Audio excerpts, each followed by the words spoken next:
we go. We did it. Hello. How's everybody? Charlotte, Karyn, how are these humans? Great.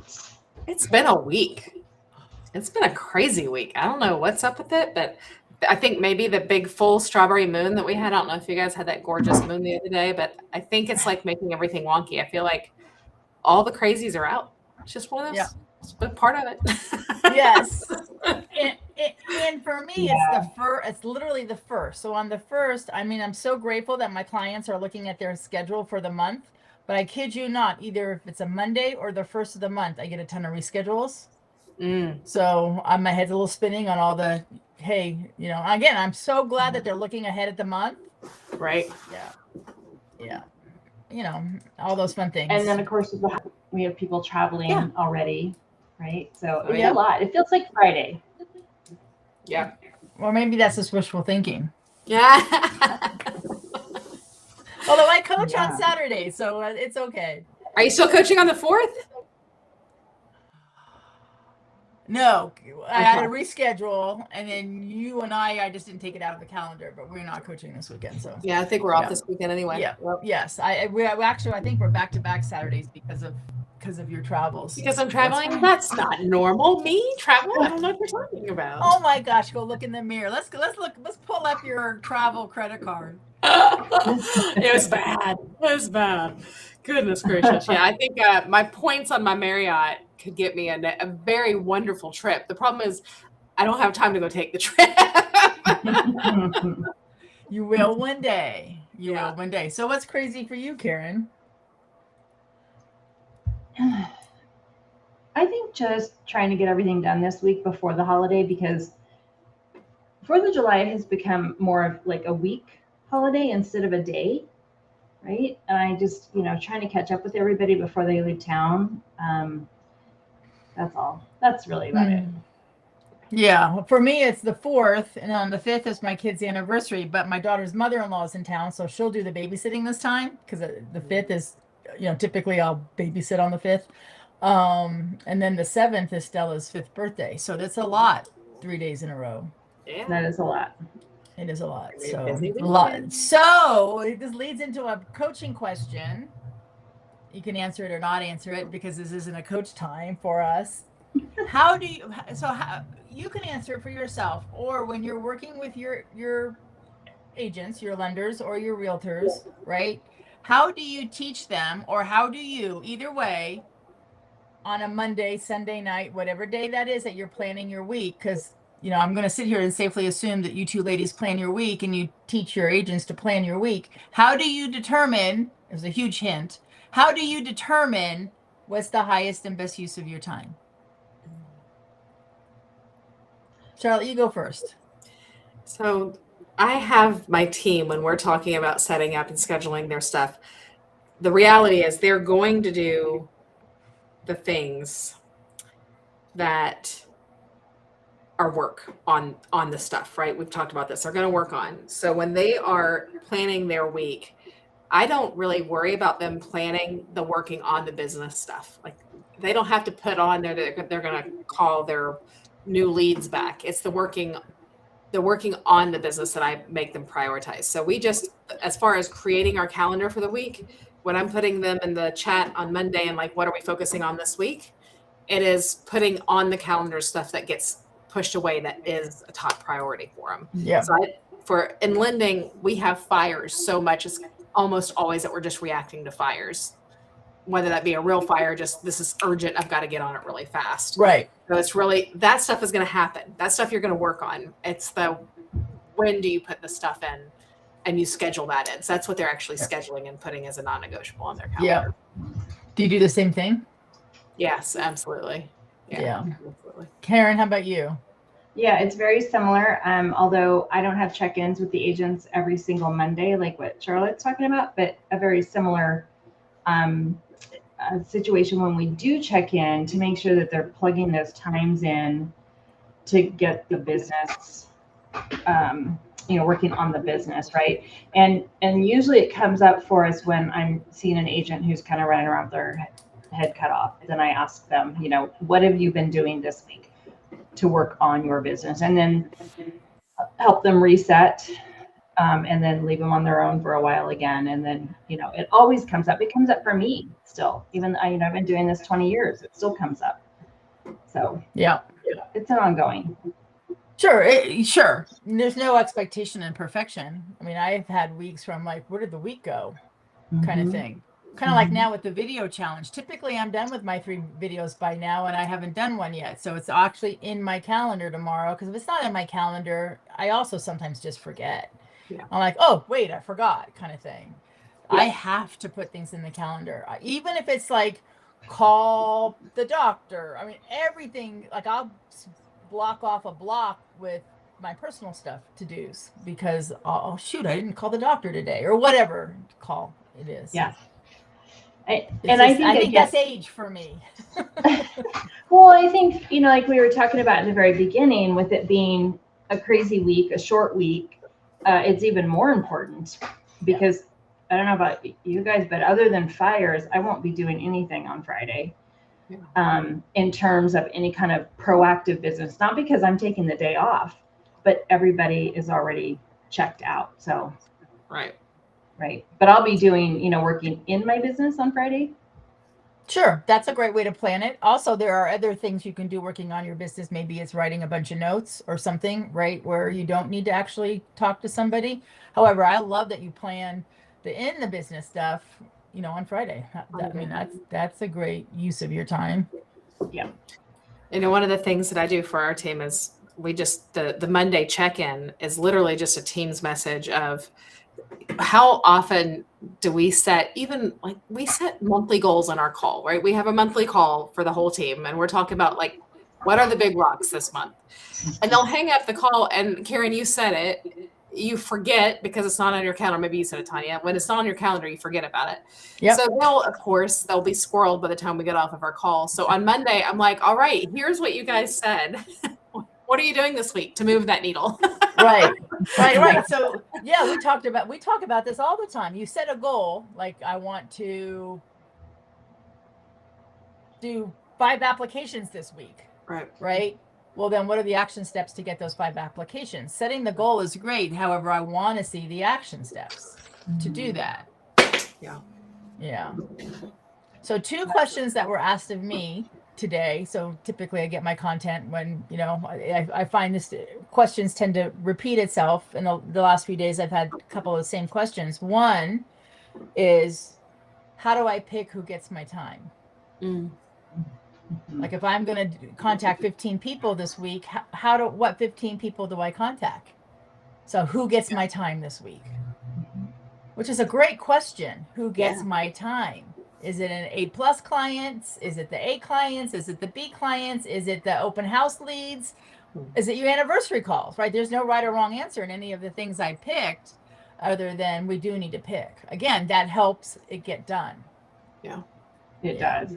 When I take the time to plan out who I'm going to contact for the week, whether it be a face-to-face meeting or writing a note card and everything in between, it's so helpful if I start a list. That's how I make sure that I'm hitting the right people. Otherwise, it's easy to just call all the people that are easy to talk to. Right? Correct. Yes, and it's the same really people, typically. Yes, right? Right here. And it counts. Now Tanya won't say anything because I have my contact number. That's right. Low-hanging fruit doesn't count. That's what I always say. You've got to make 10 calls. I had this conversation with one of my girls today. It's like, you got to make 10 calls a week. That's your goal. Because she said that's what she needs to move the needle. She needed that. I'm like, all right. And your low-hanging fruit don't count. Like that's you can't call your favorite agent that you talk to all the time. I mean, you need to talk to her, but that doesn't count as your 10. Correct. Yes. Yeah. And that's when I feel like I just got kicked under the desk. If they could kick me under the desk, they would. Yeah. When I say that. Yeah. That's right. I am rereading the procrastination book. I was listening to it on my jog this morning, and I didn't catch this the first time, and I have to reread like 4 or 5 times because I'm so squirrely. But he said something, and I was like, this is so accurate. It is, if somebody asked me to do something tomorrow, and it wasn't a super big priority and not urgent, I would probably say no because my day's already full. I've already planned that day. So, but if somebody asked me to do something in 3 months, I'd be more likely to say yes. But then in 3 months, the night before, you're going to be like, that's really not a priority. You're going to be dread doing it. So you can even think about that like in way in advance when people start asking for your time. Like, is it really something that am I going to dread saying yes to this when it's the day before because it's not important? I mean, there's things that we dread that we do that are important that we still do. Sure. But like if it's flossing our not teeth. important, not urgent, just because it's 3 months from now and you still shouldn't say yes. Nope. I learned a long time ago, I had a particular thing that I said, which doesn't really fit now because the kids aren't younger anymore. But at that time, I would always say, that sounds like a lot of fun, or that sounds like a great, event to attend. However, I need to check the family calendar. And that just gave me enough time to step back and think about it. It really had nothing or very little to do with the family calendar. It was just that yes rolls off my tongue so easily, especially when it's out there a ways, time-wise, because I agree, I already know tomorrow's packed, right? And that was super, super helpful. Yeah. I love that. I remember I went through a phase where yes rolled off my tongue when my children would ask for money. It's like, sure, no problem. Sure, no problem. Right. And I actually, one of the biggest things I coached on one year, this was many years ago, one of the biggest things I coached on with my coach was, let me go check. I'll let you know. Because I had to stop, like you said, I needed to take a step back, look at my budget and go, oh, I don't have 5,000 to give them unless I go into my savings account, kind of thing, versus sure, no problem. I want to help. Right. Yeah. So the same thing with clients when they say, hey, can you show me a home today at 10 and it's 9? Let me get right back to you. Give me 5 minutes, because it might not really need to be a yes, or it need not be a yes. Yeah. So it's interesting how we're all a little different and we all struggle, right? It's not like, Karyn, you're so weird. You say yes. That's just so odd. You weirdo. That's why people ask me the question. It's easy to ask me because I'll be like, sure. Yeah, but I bet you when you were 5 in kindergarten, the teacher knew it, right? Karyn, do you want to clean the chalkboard? Sure. I did crossing guard. I was the milk girl, you name it. Yeah, they got your number at a very early age. Yeah. So I love the procrastination book, and it's interesting when I think about, because I do have a weaker start button. It's not, I execute and finalize, I finish, I'll cross the finish line, like with your challenge you did, your 75 medium-ish challenge, cross the finish line, because I had a start date. But I noticed today, I was thinking about that, it's funny because the book's right here. 2 clients, one you know very dearly, Karyn, had asked me to do something for them. And I said, great, I'm going to have breakfast because I start coaching at 7 and it was about 9:30, 9:45. I'm sure I'm going to go have breakfast and I'll get out and I'll do it for you. I could not leave my desk and go have breakfast. Another client, because we're doing the note challenge, asked me a question about the note challenge and asked me to give him some examples on what a B2B note would look like. And I said, okay, let me go have breakfast and I'll get back and answer him. I couldn't leave my desk. I helped both clients. And then I went, it was like 10:30. And then I went and had a quick breakfast because then I had an 11 o'clock call. So it's interesting how that procrastination button, I need to study it more because I didn't procrastinate on either of them. Their need was more important than my breakfast. Yeah. So, yeah. Which they probably both would have been fine if you had. They would have. Absolutely. I said, look, I'm coaching today till 2. I'll probably get it done after I coach today. Yeah. Still could, because I don't want to disappoint them. Right. They may have even found their own answers, right? No. No. Sometimes yes, Karyn, absolutely. If I'd given it a couple hours, it was, I don't need it anymore. I found it. And in both these instances, no, because no, and I'm not going to share examples. However, no. So happy to do it, right? And happy to get the big hearts and thank yous. So I'm like, okay, now I can go have my pancake. So, well, I have a one-liner for you. Today I was driving and I asked Siri a question, and Siri said, ChatGPT can help you with that. And so I'm thinking if even Siri says that, maybe Tanya could say that too. ChatGPT can help you with that. I was so blown away. I'm like, no, I'm driving. That's You're right. supposed to help me. However, a story that go the opposite of that is I was talking to somebody who worked for a person and they had a question and said they went to their boss and asked the question, and the boss's response was, I don't have time for that. Go ask chat. Oof. And granted, the heart may have been in the right place, like go find your own answers. You don't need that. But what they did was reduce their role and their importance to nil. So Yes. there's a fine line. Like you don't want to not help somebody, especially if you're in a role where you should be helping somebody. Like if a teammate came to me and asked me for something, I might say, did you search the guidelines first before you came to me? Correct. Like, gonna did you go search find the it? guidelines. Try to find it first yourself, and if you can't, Right. then come see Right. me. Yeah. Right. But I don't know that I'm going to say, go ask AI. AI could probably get that for you. Even if I go to AI, I want to be thought of as something that's helpful and not replaceable with a robot. Thanks. Thank you. Yeah. Yes. And I don't That's know if you guys have noticed, but as much AI that's out there, it's getting worse. My son calls it AI trash. It's like, Mom, get that AI trash off of your stuff. And now that I'm seeing it more, Yeah. I pick up on the AI trash, and I love AI, but the response is like if you said, AI, help me write some letters. What are some examples of B2B letters? It would be recognizable as AI. I coach everybody on, sure, go to AI and get a template. Yeah. And then you got to put it in your own words and make it sound like like you, because you just can't take it. You just can't take it for face value. It is not good. It is. Well, not only is it not good and easily detectable when it's not you, it's also not always reliable when you're actually looking for facts, right? So bad. My favorite use for it is to take something that I've written and have it smooth it out.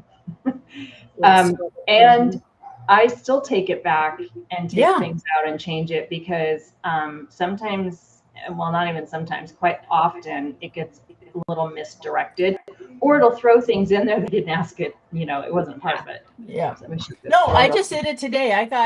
We're not allowed to park on the sides of our dark driveway where I live on the side. I have a 1-car garage driveway. Some homes that have bigger homes have 2-car garage driveways, and there's bark on each side, and we're not allowed to park on the bark. Which I really don't know why. It's my bark. I'm the one that replaces it when it looks yucky. However, we're not allowed to park on the bark. And I did one day because I had a repairman come fix my garage door opener, and I let his truck go on my 1-car driveway. So I parked on the bark for a couple of hours. And then I go back into my driveway. I have gotten 3 letters. For one time? HOA. For one time.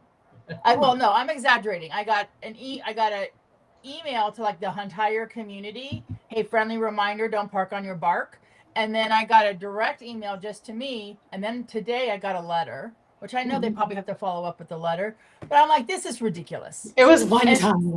Right. I mean, and first of all, it's why? I'm not hurting anybody. Anyway, rules are rules, and you know me and rules, right? So so I write this paragraph, and I'm like, you got to be kidding me. And and then I put it into Claude, and Claude's like, Tanya, you probably don't want to sound so emotional in this. How about I tone this down for you? How about I take out the F word? See ya. That's funny. So it checked my emotion, which is funny because I'm typically very pragmatic, and I was angry, right? So there was no hiding the fact that I was not happy. So it toned it down. I sent it, and they had an immediate response saying, "We're really sorry. We're not going to, we just, whatever. Sorry, Yeah. That doesn't mean it's not going to happen again." Right. But I am now called the squeaky wheel in the neighborhood around our HOA. It was much easier when I was the introvert and didn't go outside and talk to people. Right. Now I'm the squeaky wheel. So anyway. You've been exposed. Yes, I have. All right, so I want to switch topics. Charlotte, I've been noticing your videos on your affirmations. Yeah. And when I see them, I stop and I listen to them. And then I really, truly like your spin on it. Like you always try to make a positive, or you're so uplifting. Sometimes it's your harder. affirmations aren't, right? They're not positive affirmations. They're like Right. the unaffirmation kind Right, of thing. right, So read right. one. Give us an example. All right. Well, I'll do the angry duck because that is one of the ones that's like typically not super nice. And it says, "You're not tired for no reason. Emotional heavy lifting drains your wings too." It's Yeah, pretty accurate. And then it these does. are the. And if I was going to read you one, that was going to be a little bit more funny because that's actually accurate. But these, Karyn and Tanya were with me when I got these. Karyn, so I thought, Karyn, you bought those. It was Charlotte that It bought was those? me that bought them. I thought it was Karyn, and I was like, I probably drove her insane for 24 hours with her trying to remember what I was talking about. And I'm like, I knew you were together. I said, you were with Charlotte. You were having coffee. It was me, and these are hilarious. Some of them are a little R-rated, but not Yeah. R. They have cuss words in them. But this one just says, "You are enough. We don't need more of you." Well, you guys probably think that of me. That is advice that I could take on the daily. So. I love that. So I'm sorry, Karyn. I could have sworn you had bought them for like Mike or something. Well, it was funny because I was like, it sounds really familiar, and I wasn't putting it all together, and then I kind of forgot. I quit trying to figure it out. Yeah, But, good. Yeah, we did have some great finds on that trip in that particular shop. That shop's my favorite. I love it. Such a weird. The pop culture shop in Seattle is fantastic. Oh, I wish I lived closer. It's like, I don't know, 6-hour drive for me to get to Seattle. It's not bad, but I wouldn't go there and back again. Yeah. No, but I love Seattle. Yeah, it's fun. Yeah. So now we're having a retreat and we're going to Colorado Springs, and that's going to be really fun too. Yes. Yeah, I was actually just looking at flights yesterday. I need to get that booked. Well, the flights might come down in another month or two. With gas prices coming down, maybe. Yeah.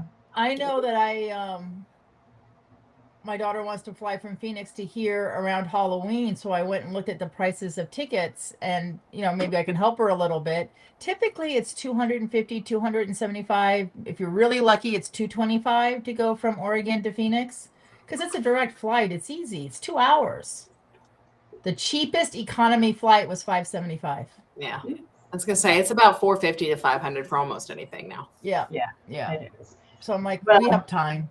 We do. I mean, I could speak for Charlotte on this too. We travel enough that what I usually do is I'll just buy the ticket when I'm looking, and then I'll continue to go back in and look and make adjustments if necessary. Because flight credits never go stale in my account.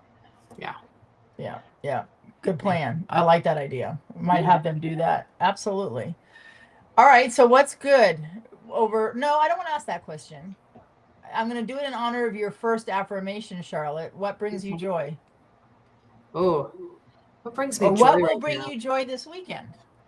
Believe it or not, what's bringing me joy is putting together this exercise challenge. This is so stupid. I'm sorry. This is so dumb. But I learned how to make an app. Do you know you now owe me a coffee with your self-limiting beliefs? I know. Okay. But this is so goofy. My kids are always like, "You think work is fun?" I'm like, "Well, yeah, I do. I do." Over the weekend, I was like, I know between Claude and AI doing the coding, I can figure out how to make an app, because there wasn't an app that was exactly what I wanted. So over the weekend, I created an app. Like, I went in and I figured out what things I need. How do I host it? Where can the data be stored? How do I connect the data? How do I serve it? Like, all the things. And then went through, and I had already gone through and done the HTML and a lot of the coding with Claude when I was driving in my car, because it's great to have just that something while I'm doing my 2-hour drive. So I created an app for our 60-day challenge. So I'm kind of excited to get that started, and it brings me joy when it works, and then it frustrates me when it doesn't. But then it brings me joy when I fix there's this weird part of me. Okay, so you're not stupid or you're not weird. You're just nerdy. I'm nerdy. That's the right word. I'm a total nerd. It's a great app. And Karyn, I don't even know why I'm asking you this question because I know the answers. What brings you joy, or what will bring you joy over the weekend? Is that because I'm dressed in pickleball clothes because I'm heading out of here in a minute? Kind of a giveaway. I had a guess. Well, Speaking of Seattle, before you answer the question, I was cleaning out my garage, just one section of the garage, and I found something that I bought in Seattle for you, Karyn, because I couldn't pass it up. So now I'm just going to wait till Christmas. But I was like, Okay. oh my God, I forgot I bought this. So, I love it. and Charlotte, I got to get you a journal because I told Charlotte the other day, I said, for about 3 years in a row, Charlotte was sending me journals and now they're all used up. So, yeah. Go back to that. It's time to do that again. Yeah, That's it good. is. That's good. All right, back to the joy piece, Karyn. What brings you joy aside from pickleball? Oh, okay. Spending time with the grandbabies is just so much fun. Oh my gosh. There was a parade last weekend and it was raining and that did not bother them one bit. And so therefore I just embraced that as well. And I'm like, here we go. It's going to be a wet parade day. And they had a blast. Yeah. It was just so fun being around them and watching the joy of kids, right? They don't think about all the things that I was thinking about until I decided to let go, which is, which shoes should I wear? Should I take a jacket? Do I need an umbrella? Blah, blah, blah, blah. They just went for it. So did I. Yeah. That's a good thing to have in my life. Yeah. Yes. I was watching. I don't know if you saw the video in the private Facebook group. I can't put it out into the public. My daughter is very picky about what goes out there with her kids. So I just posted it in the private group. You can see my granddaughter. It was day one. I mean, I was witness to her taking the training wheels off and riding without the training wheels. And the grin was literally from here to here. And I'm like, why don't we do that? And I actually stopped today. So when I sent out the pieces of stuff that my clients wanted me to help them with this morning, that I stopped and said, okay, I'll do this before breakfast. I just want to get it done. And I know how much they want it. It was like, that brings me joy. Right? I mean, believe it or not, with this pragmatic female, just helping and then having them really like what, because if you don't like it, trash it, right? It's like, no, we love it. Thank you. That brings me joy more than eating a pancake. But watching my granddaughter smile, it's like, we need to stop and do that more often. Yeah. Like, yay, we won a listing. Yes. Right? Instead of going right to how much money am I going to make and when am I going to order the photography, stop and smile. Yes, I agree. Yeah. That's the lecture. It's like we've got to have more moments when we're literally smiling from ear to ear, whatever that is. Grandkids, helping a client, winning a hard listing, getting a loan clear to close, and it was a pain in the we gotta smile and enjoy it. Yeah, that's right. We work hard. Real estate is not an easy profession. No, it is not. And coaching realtors is not easy. We're not stubborn at all, are we? We're not. Yeah, we don't lack focus. No, and I don't want. We're almost to time. However, again, another thing I've noticed the last couple weeks, and again, I'm so grateful that so many of my clients are getting really close to hitting their goals or feeling very confident they're going to hit their goals because they're at 70% of whatever it is. Someone's ringing my doorbell. It's okay. I'm gonna have to ignore it. And what I'm finding, and I know you've all been through this, and you'll go through this with your agents, is they back off on the lead gen. Because they hit those numbers. Yeah. It's like I can take a week off, and then suddenly it becomes 2 weeks, and then getting that muscle to grow back again is not easy. And I'm trying to save them from learning this lesson. Yeah. If they're anything like me, I learned my lessons the hard way. Yeah. I'm super proud of the team. We had 2 people with their best months ever again last month. 1 person with a back-to-back best month ever, which is like, that's where it's at when you have a best month, follow it with another best month. Yeah. And I've got 1 girl who hit sales trip July 1st. So she made her annual. Yeah. So that's amazing. 37% growth year over year on the team. So this is absolutely amazing, Charlotte. How do you keep them motivated not to back off? I was going to say, and now I'm like, exactly what you just said, Tanya. It's like finding that balance of letting them continue to find the joy and be able to enjoy that, but also knowing that the worst thing that it's not because I want them to hit this great number so I can so I can be successful. It's that I know that they're super excited about these goals and their trajectory for the year. And the last thing I want is for them to fumble and then miss it after having such an incredible first half of the year. Exactly. So it is that balance of letting them enjoy and be in the moment, but focusing on continual growth. And to answer your question, I try to just continually push them to focus and do the things that they like that brings them business. So instead of having downtime, your downtime is you don't have to do the stuff that sucks, but you still have to do the stuff. Like do the stuff that doesn't suck. Right. Just do a lot of that. Right. And that might be the reward. It's like, okay, for a whole month, just do the fun Yeah, stuff, then you're just gonna you're gonna get to go do lunches and coffees with your favorite people and call the people on this side that are easy to call. Just find the things that you don't suck as bad, but then slowly ease them back in. So that's what I'm doing for this one-on-one is what one thing are you going to do that's uncomfortable? Just one right now. Normally I tell them to pick like 2 or 3s throughout for a month. What 2 or 3 things are you going to do this month to get uncomfortable? This month it's just one. Enjoy that. And then August and September, I think July is typically vacation-y and you kind of get that brain. And August and September is the dial in because October for us a lot of times is a really big month. So, and lending, I guess that probably follows real estate as well. But I want to make sure our gas pedal is we've been doing all the right things so they can have that amazing October. And it really is an October for Happy New Year for you and lending. It's another month or a month and a half before we say Happy New Year. But with real estate, we say Happy New Year October 1st. I do. Yeah. By November, I am hounding clients for what they're going to do for 2027. Because my clients that hit their transactional goal by March is because they had a strong October, November, December. If they back off those 3 months, then they're scrambling. Yeah. And again, some of them have to learn their lesson the hard way, as I did, right? It's just, I don't judge. It's just part of it. Yeah. Well, up until the time that I started coaching with you, Tanya, I was never in a situation with a coach or a mentor that had us doing that. It was always crammed into December with everything else, which was trying to, finish things up, close the year out, family time, all that kind of stuff that we were goal writing.